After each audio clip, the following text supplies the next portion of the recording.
Chief, can you tell us what's happened here? Sure. So we had a structure fire this morning in a vacant structure. It's one of the dangers with vacant structures is they'll get going, and since there's nobody there to actually call it in. We've got Engine 6 located right down the street. They were pulling out to make a med run, looked left and saw the structure on fire, immediately came down there, redirected other resources to handle that medical emergency, and got on scene. Again, it was vacant, but we did have some people that were staying inside. Engine 6 was able to rescue 2 individuals out of the fire, and the other people that were in there self-rescued. They hit the box. We had other units that responded. Took about 25 firefighters, about another 20 minutes to get the fire under control. Okay. You mentioned 2 rescues. Can you give me a little more detail about that? So, like, who was it? Where were they? What kind of rescue?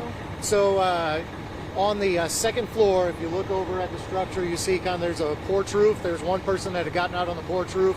Our firefighters got a ladder up, helped them down the ladder. There was another person that was just inside the front door. They were inside, able to get inside and get that person out as well. Any injuries? No, no. Everybody's okay. All the firefighters are all right as well. Okay. Neighbors were telling me that they're unhoused, homeless folks that were staying Yes. there. Are there any consequences to this? Unfortunately, that's going to be up to arson as they investigate, but it's very difficult to follow up on that. This is a problem that we have. We're seeing a lot of vacant structures. People need to understand. We understand how bitterly cold it is. People are going to do whatever they can to stay warm. Certainly, the city has a lot of resources out. The white flags are out at all the shelters, so we try to encourage people to get there and get warm. Okay. And you mentioned that someone else, a neighbor, made the call. Actually, initially there wasn't a call. It was Engine 6 that's just a block away, was heading out to another run, saw the fire and ran down here, and then notified the rest of the department to come on. And talk a little bit about these conditions. It can't be easy for your teams. It's difficult, but one thing that I hope everybody understands, it doesn't matter if it's 0 degrees or 100 degrees, you call 911, we're going to come and help. We obviously, the one thing that we have to put out fire is water.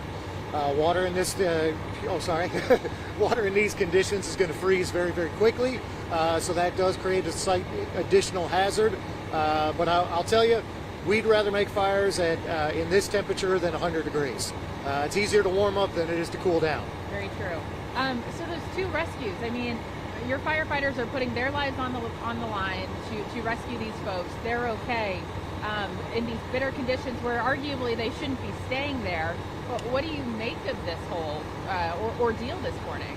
I think it's an example of the professionalism of your Louisville firefighters. I mean, they put their lives on the line every single day to help others, people that they don't even know. And they're always willing to do that. They're always going to step up and accept that challenge. And it's tasking to them, but they do it every day in horrible conditions. Chief, is there any details that you can give us about the location where the fire started? That's all under investigation. That is a large structure. We're not exactly sure, but arson's going to be taking care of that.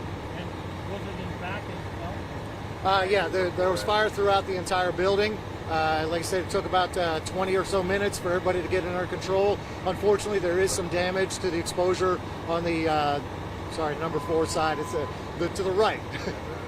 Oh, okay, so it did damage a nearby home? It did cause some exterior damage to the house next door, so certainly we'll be reaching out to help those people as best we can.